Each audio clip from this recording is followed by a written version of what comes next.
Hey super friends, my name is Neil and welcome to this very special edition of the Get Your Comic Con podcast. I'm joined today by writer Nick Goode and artist Harry Hughes to talk about a brand new Kickstarter project called The Red Wave.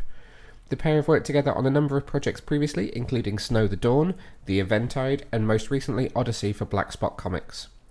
For The Red Wave, the pair are joined by letterer Pat Brosseau, who you may know from his work on Sweet Tooth, future State Immortal Wonder Woman, and Evolution. So without further ado, it's over to Nick and Harry to tell us all about The Red Wave. You go first. I am Harry Hughes, illustrator of The Red Wave. I'm Nick Goode, and I wrote The Red Wave. That's a really weird saying. I'm so used to saying like Snow the Dawn or whatever, but Not this all time. about The Red Wave now. Not this time. No. So let's start at the very beginning. What is The Red Wave? So The Red Wave is it's the best way to describe it. Besides the way that we've pitched it currently, which has a great word in it. So at the moment, we've described it as a bodacious ronin-adventure story. That you deserve so many points just for using the word bodacious in a pitch. I told you we should have used it. Yeah. We looked long and hard for that. And wasn't it bombastic? Bombastic was there for a while, and then we found bodacious, and we were like, that's so much better. Yeah, bodacious. That describes it to a T. Either way, we played with bodacious and bombastic. So Both very good. You know, we're not messing about. Basically, we're on it. Big guns from the off. Yeah. So yeah, it is. It's a 4-part miniseries that we're hoping to see through to the end and make. We're pretty invested in it, I think. I'd say so. Yeah. Did we explain what it was? Did we say samurai story? You did say that part. Bodacious Ronin Okay, adventure. yeah, good. Yeah. So it's all in that word. Yeah. Yeah. Bodacious is all you need to know. That's all it is. How did the idea for it come about? Where did this start from? So it was 2 places, if I remember correctly. Harry and I both love samurai and like Edo period Japan, and it's just always been something that we're kind of visually saying looks awesome. And the second side of it came from when I was doing my degree. Actually, I knew I wanted to write something samurai because Harry and I had literally been speaking about it, I think the week that I was having to make a decision as to what my dissertation would be, basically. And then I started doing research on samurai and kind of their principles and honors and all this kind of stuff. And I just stumbled on information that I was like, oh, there is so much myth and so much kind of hearsay stories about people.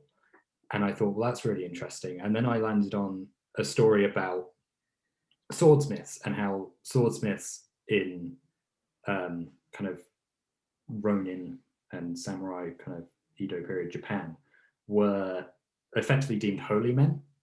So they were like, they always dressed in white, and there was this sense that when you get a sword crafted, there's like a heart to it, that there is a character to every sword. It's like something that's like beaten into the steel. And that stuck with me for ages. And I just thought, oh, it'd be really cool to tell a story about a sword. And then I sort of landed on this story about these 2 swordsmiths who are called Muramasa and Masamune.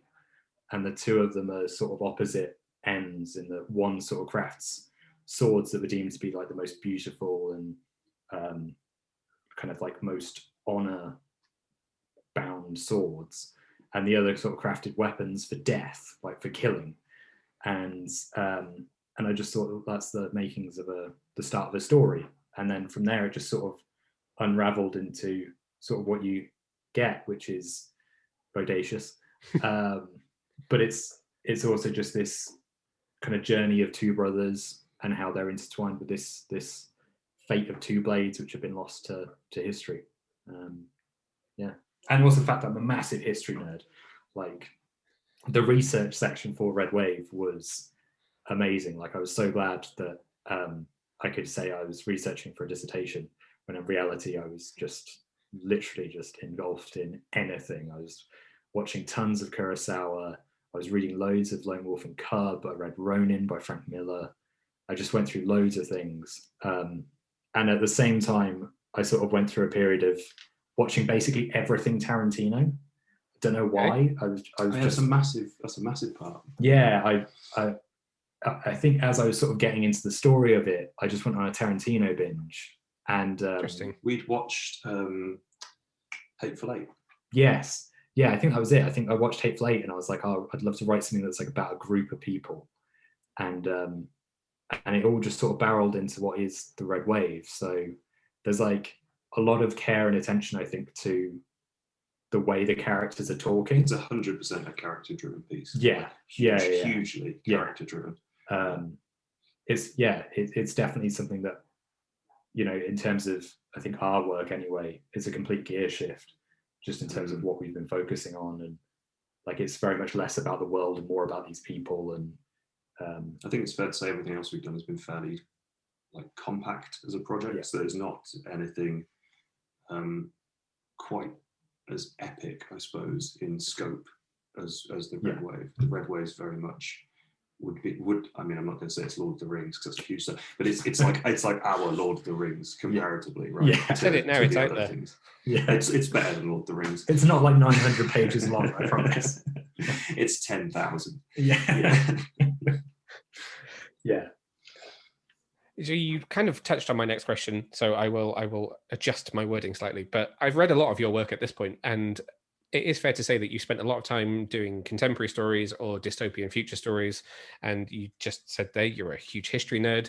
So tell me a bit about writing a story that's not future-based or contemporary-based. Is there a different approach in how you construct that kind of story when you've got so much history that's attached to it? What's that like? The truth is, it was really easy because it's historical, so he just copy and pasted. Just copied it all. That's it. Yeah. Or if you want to lean into my kind of like more sci-fi side, I time traveled. Just on the low key, I've invented time travel. It works. I used it purely to write a story because that's the best use, apparently. Obviously. I think it's definitely different in terms of I don't think I've ever sat and kind of rewrote a script as often as I have with the Red Wave. There's been a lot of rewrites. Yeah, of rewrites. Like it's existed, I think, since probably the end of 2016. Wow. So it's been around for a long time. And like in those early days, it was also a very different story. Like I think the core was kind of there, but the presentation of it was very different. It sort of leaned more into this like big epic battle thing, and leaned a little bit more into the kind of mystical sense. Okay. Whereas I think now what we've gone for is I always quite like to describe it as I want to tell a story that somebody at some point could retell as a tale.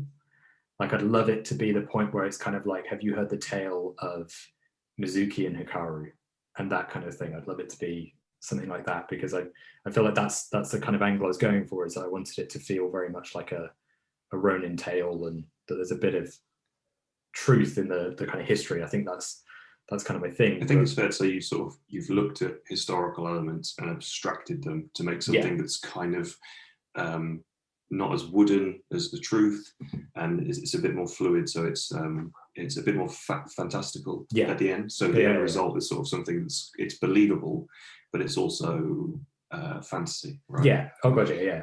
It was also just a case of because I think I was working around those influences, like I said, where it was like a lot of classic samurai stuff, whether it's Kurosawa or like I even like read through a little bit of Shogun. That book is enormous.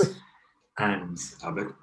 It's huge. It's like I don't know, possibly as big as It, which is a big read. I think. Anyway, I could be really wrong. Graphic novel? No, okay. It's a book. Right. And I can't remember if it's a collection. It's going to be a huge graphic novel. Yeah, but big. Yeah, but it was big, and that was very kind of traditional Japanese. And I think as much as I love that kind of thing, I did definitely want to lean more into the fantasy side of it, considering we were talking about kind of mystical blades. Yeah. And so I think a lot of the kind of research and the informing of the writing was kind of seeing, well, what can I take that is historically true, blend it with fantasy, and then give it a kind of semi-modern twist. And so like a lot of the dialogue, I think this is where the Tarantino thing came from. Is a lot of the dialogue could feel like it's just modern day. Yeah, I get that. I was kind of very set on, I wanted it to be kind of pulpy in the way that it is read, rather than trying to go full authentic to that time. I wanted to kind of encapsulate my own little... We did discuss originally about having it in Japanese. Doing a version of it in Japanese. Which would have been gnarly. And I don't know who would have approached to do that. Yeah. But we said initially, just because it's got such a pulpy attitude, although it would look cool being in Japanese, I don't think it would read right. It would always be like, it'd be very formal. Yeah, it'd be like we've transcribed, converted it, whatever. Yeah. It'd be like we put it in the wrong language almost. Yeah. It'd be like accurate but wrong. Yeah. So a lot of it was kind of that, but I was definitely really aware. I think a lot of the rewriting came from the sense that even though I wanted this sort of modern twist, I still wanted like authenticity to it. I still wanted it to feel not out of place, and not I didn't want it to kind of read like a fan. That was my biggest worry with it, was that I think because it's Japanese history, I didn't want it to read like somebody who's gone, oh well, they've clearly just watched Seven Samurai and then just rewritten something. You made a lot of changes actually as you went along, because we changed all the character names have changed from their initial ones, because I think the first set of names we chose were cool, weren't they? But that was it. They were sort of like, you probably heard those names if you've watched like The Last Samurai or anything like that. So you do a bit of research onto more. Yeah, it was kind of taking it away from it reading like I think it was going from the idea of it being like, this is really cool, to more being like, there's a story to tell here. And that makes sense. Sort of like what feels correct to these characters and to the world, rather than a sense of just serving the purpose of coolness. I think as well, because it's really pulpy, you don't want to lean too hard into it being, although it's bombastic or bodacious, you don't want it to we didn't want to lean too hard onto it, just into it being cool as well, because it would just be nuts. And we didn't really want crazy. We wanted it to be like, serious isn't the word, but taken seriously. Yeah, kind of, right? Yeah. Rather than just being like a romp. Yeah, definitely. You've managed to get bodacious, bombastic, and gnarly into this so far, which are three of my favourite words. Oh, yes. When you say gnarly, I completely missed that. It's good. It's a strong word. Right, I'm coming over to you now, Harry. So tell me what the process was like for building the visual world for the Red Wave. Okay, right. Well, thus far, I mean, I'm not a lot of the way into that, considering it's basically been pitched essentially. So I've only done the initial 6 pages in the cover, but boy, have I done some Googling. Yeah, I was going to say, these are pretty impressive pages. Like, as I've got it open on my other screen in front of me. You don't undersell it. This is really cool. I think it's fair to say it's definitely my favourite comic work I've done. And the pages you have now are kind of not old, but they're not my newest work. So it's good to be able to look at those and still appreciate. I think the problem with being an artist is I'm quite quick to brush things off, so I can finish something 1 second, I'll enjoy it, but then I'm quite happy to just scrape it and send it away. So the Red Wave is definitely something I look back at now, and although it's been around for a while, not publicly, but I've had it for so long, I'm still happy with the work that I've made. So that's testament to how it looks, I guess.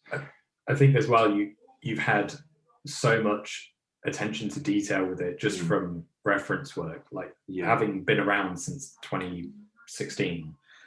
I just remember countless times that Harry and I would go to the cinema, and Harry would say, "Oh, I found this picture of this," or "I found this picture of this." And I think I remember one time where we were coming back from the cinema, and you were like, "I've got a folder on my phone that's just full of samurai art and like references and stuff. I ended up compiling so much reference imagery. I had to transfer it all over to my iPad because I didn't have enough storage on my phone. So I've got a folder on my iPad.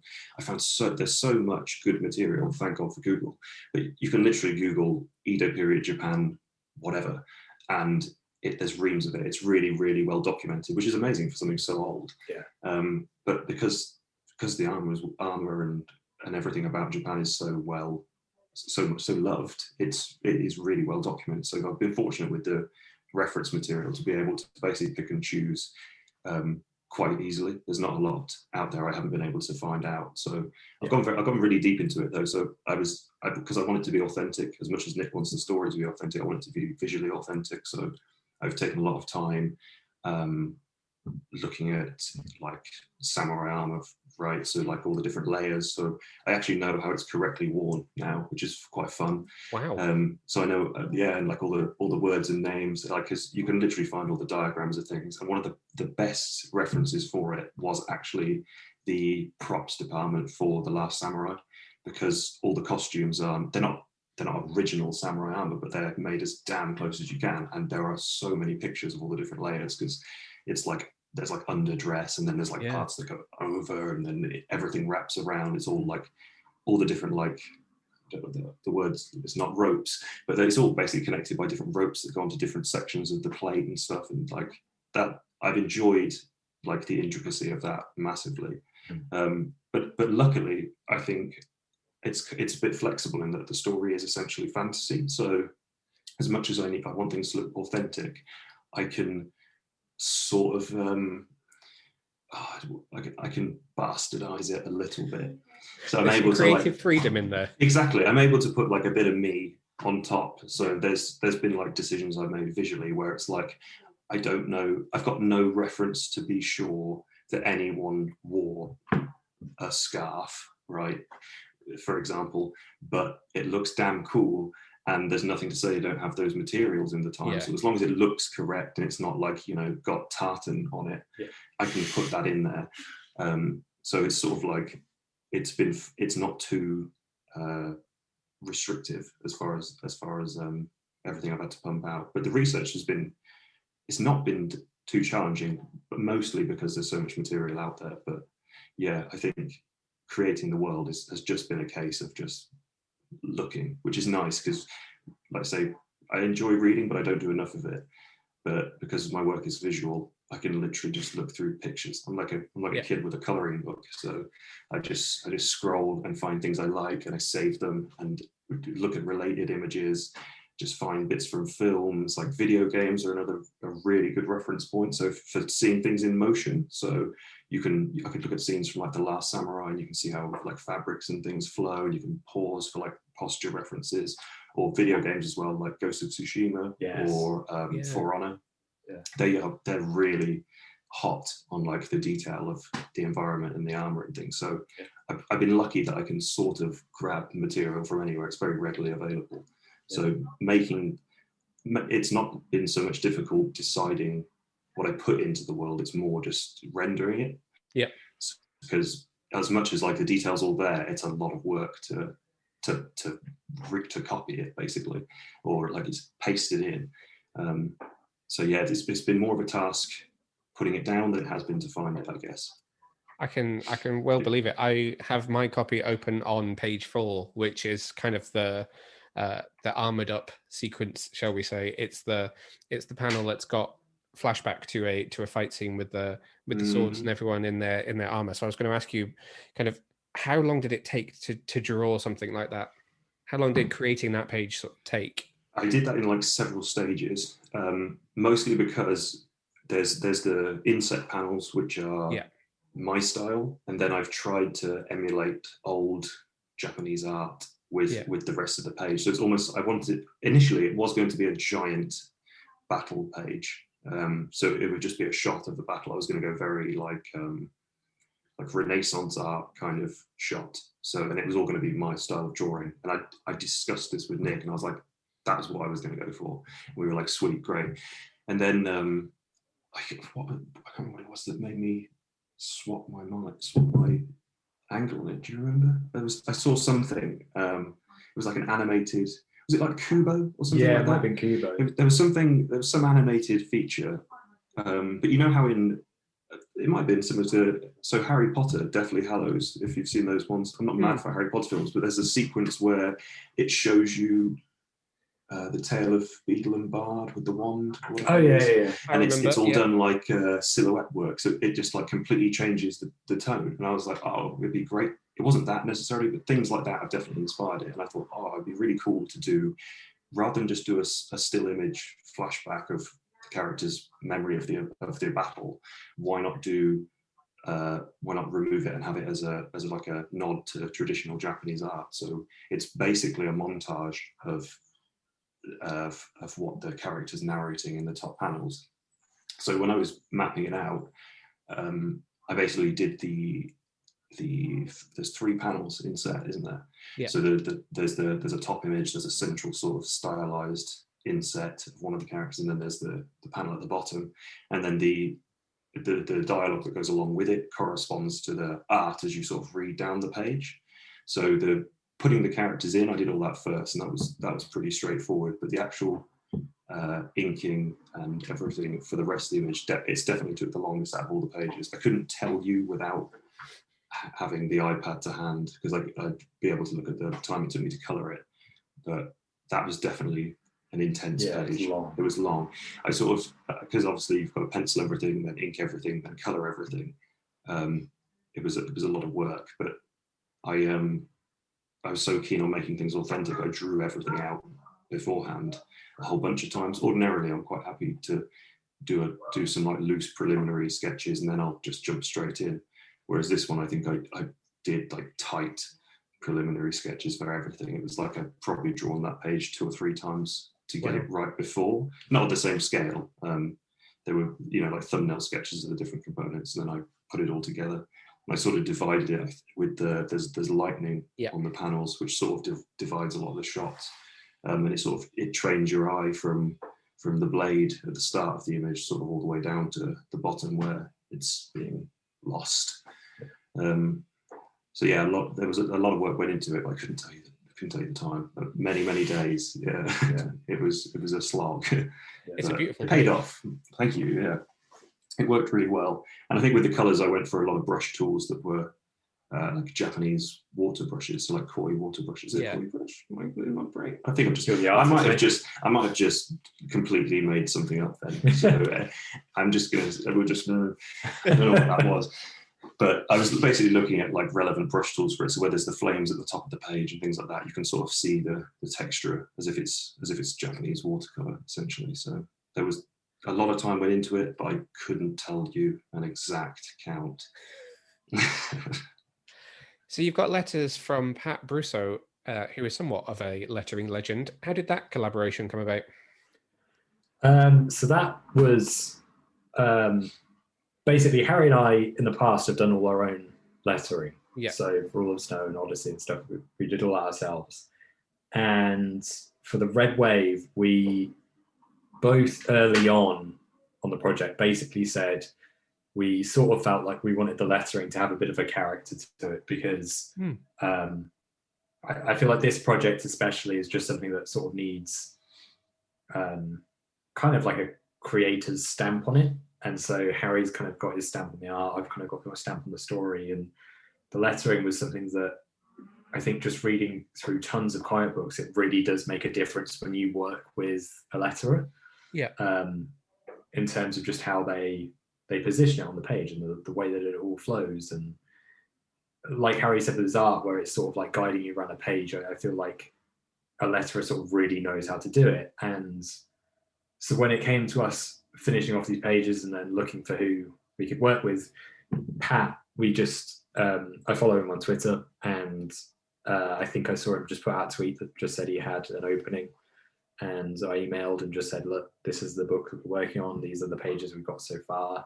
This is the story. Would you be interested? And it was just amazing to say yes. And it was very complimentary. It was like, whoa, okay. And worked super quick and came out with an amazing job as well. Like it came out. That's where it took about 10 minutes. Yeah, like we probably would have spent about 4 months being like, because we were always sort of happy with the our lettering got a lot better. Yeah, Like, our first lettering is shameful. Yeah. But as it continued, it was perfectly acceptable. Yeah. But it wasn't special. We didn't think, and that's not knocking any of our previous work, because like the most recent thing we did before this, I guess, would be Odyssey, and the lettering holds out. Yeah. But it's not. It's not got a name to it. If you know what I mean. It's not like a signature style or anything. Yeah. We've just done what looks right. So yeah, we definitely picked Pat because we wanted a name that could put their own signature to the letter, and do something appropriate, I guess, which we might not have thought of. Or definitely, I think that was it, and I think his style just adds something to it that just makes it look very interesting and of the time, and it just looks awesome. So yeah, we were just super lucky basically that he had a free slot and he did it, and it was just awesome. It was really, really good. So. And terrifyingly fast. That was the most upsetting part. Because we were genuinely some of the pages, because amateurs is what we are. Yes. We'd have like a page with loads of crazy sound effects and things on. We could warp. We got pretty handy using the tools, but what we thought was handy, we thought we were really good. Yeah. It turns out we're not really good, because Pat did what we did in about 6 days, in about 16 seconds. Yeah. So it's like we sent over the pages like, we're expected to hear back from in a month. Yeah. And it's like half an hour later, it's like email from Pat. Yeah. It's like, oh God, that was quick. Yeah. It was definitely a kind of like, oh, that's how a pro does it. Yeah. Just put us off lettering. Yeah. It's like, stand back. This is not. We're so out of our depth. Yeah, definitely. Yeah. So you're launching this on Kickstarter. Yes. What can readers expect from the campaign? A variety of things. Good. Good start. Yeah. So we're going to have you'll be able to get the digital copy. So that'll be the first issue, just as a digital PDF that we'll send out to you at the end of the campaign, or at the end of the process of making it. Mm-hmm. And it's not the end of the happy point. Harry, you've got 4 weeks. Okay, this is going to launch. I was going to say that deadline just got really, really quick. Yeah, did you see the sweat? Pure panic. Yeah, so at the end of the project, you'll get an email that. We've got the printed book, so you'll be able to get a copy of the printed book, which will come with a bookmark. So all printed copies come with a bookmark. And along with that, you'll also get the digital PDF as well. And it's basically then tiers with bonuses beyond that, I guess. So effectively there will be six. That's correct, isn't it? Or is it 7? Technically 7. Technically 7, yes. So there will be 7 art prints available of characters. Character art, yeah. Yes. Yeah. The 7th has a slight asterisk Mm-hmm. in that you can only get the character for the first weekend. So across the bank holiday, if you pledge to our project, you will be able to get this character. But past the Monday, he will not be available at all. So you've got the weekend to get it. The only one available will be in my bedroom. So if you can get to me, you might be able to knock yourself a one-off. And then, the rest is all kind of our 6 main characters. So you can get those as like pretty much an A5 print at 6x9 color. And you can either get 1 or, if you want to buy 2, you can buy 2 characters. But you can add them on. So if you wanted 1 tier and there was 2 of them you like, you can add whichever 2. You can pick and choose. But then there's later tiers where you can have there's a bundle for all 6. So if you want all 6, you can buy that. And then probably our funnest tier. Funnest. The words have gone down. I've used bodacious and gnarly, and now it's just gone to funnest. The most radical one? Radical, yes. That's it. Is that you can have yourself drawn as a samurai. So, yes. So there's only, did we say? I don't know. I think we said there's only 2 tiers. So we basically decided, because we didn't want to make it so that everyone could do that. It had to just be special. So wait, 2 slots available? Yes. Right. Okay. Yes. So there's 2 slots available in which you can become a samurai. So in that tier, you'll get the printed comic, you'll get the digital download, you get a little bookmark, you'll get all of the character prints. Yes. If you get it on the weekend at the beginning of the campaign, you'll get the extra print. Exactly. Yes.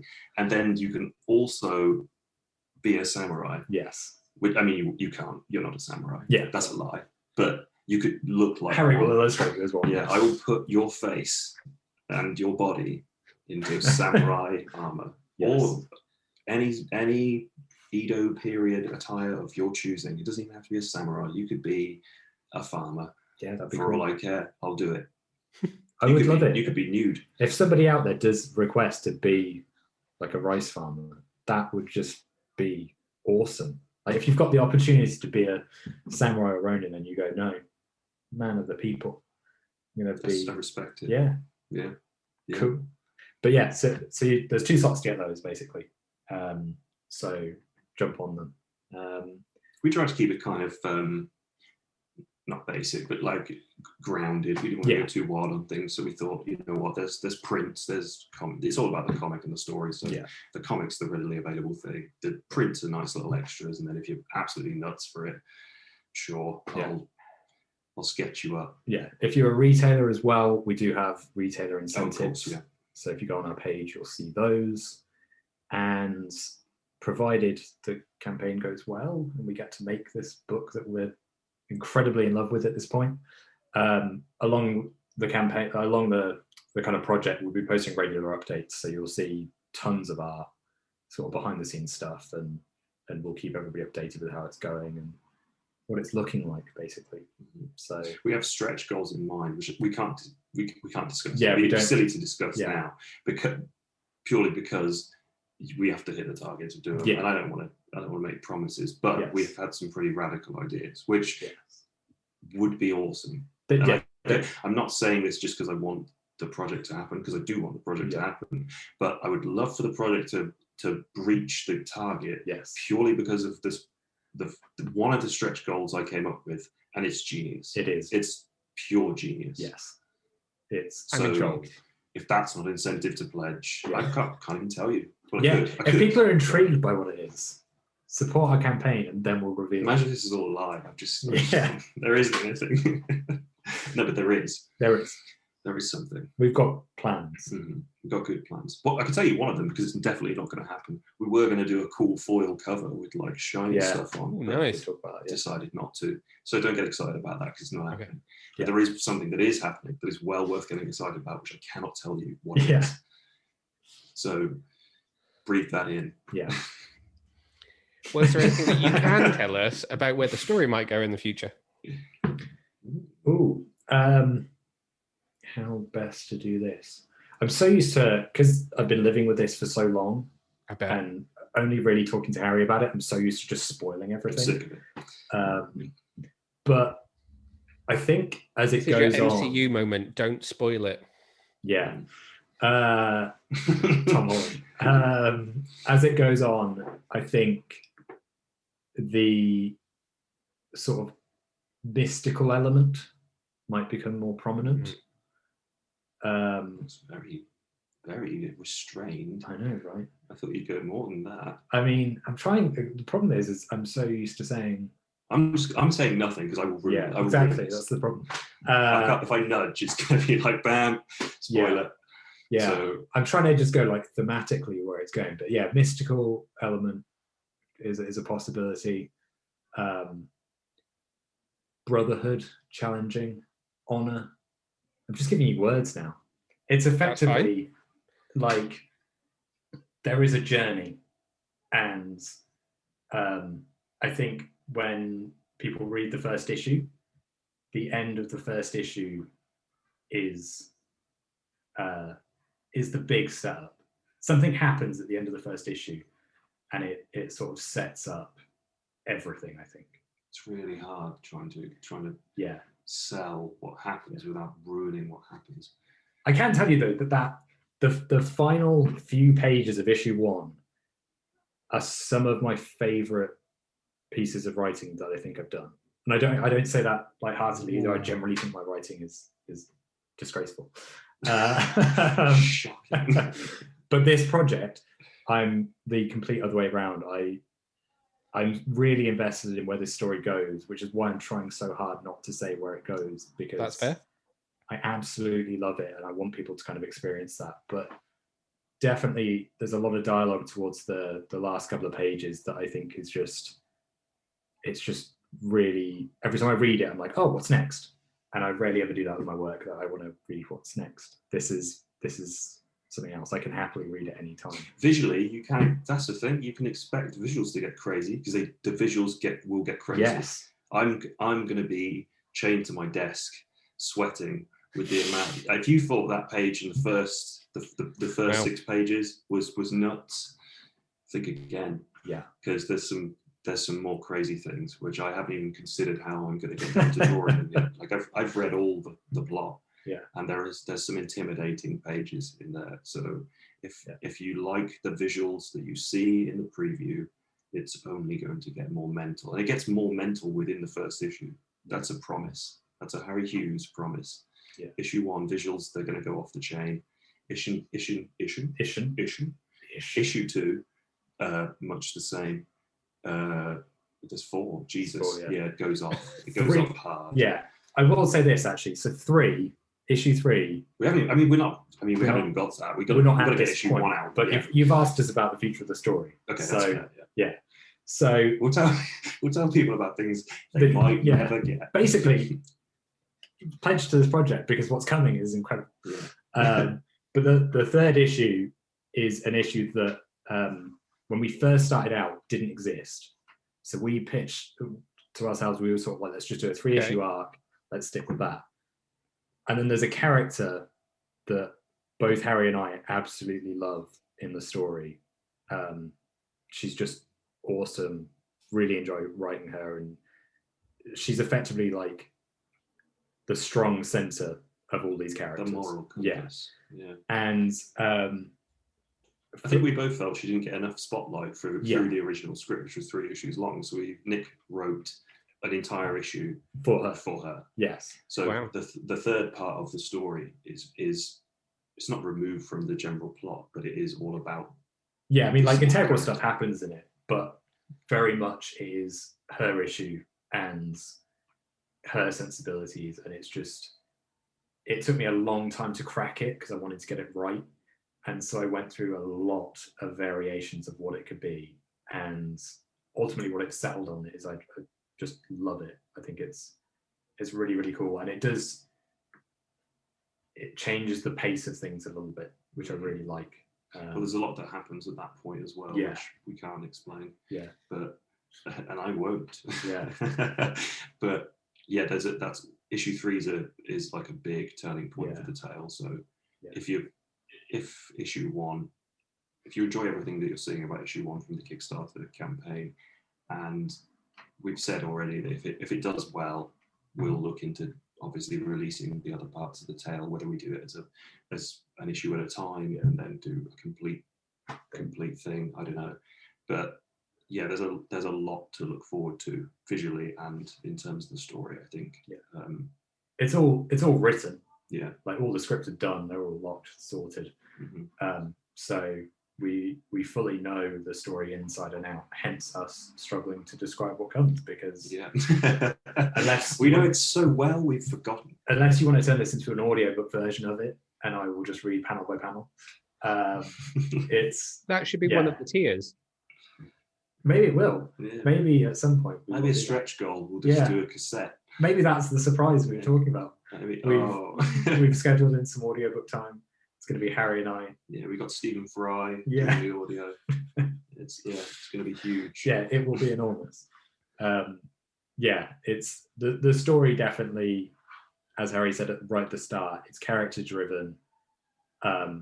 It's always focused on all these characters and their relationships to each other, and it's just a lot of I was going to say heartache then, but it's telling. Maybe it is. Yeah, I'm going to end on that. I'm going to say there's a bit of heartache. It's pretty real, isn't it? Oh yes, real. That's fair to say. We're doing all these buzzwords tonight. So real and heartache. Real heartache. Yeah. Misery. Malcontent. Getting really heavy at the end here. Yeah. If you're a really miserable person, just pledge. Just do it. Yeah. It's Okay. Well, best of luck with it.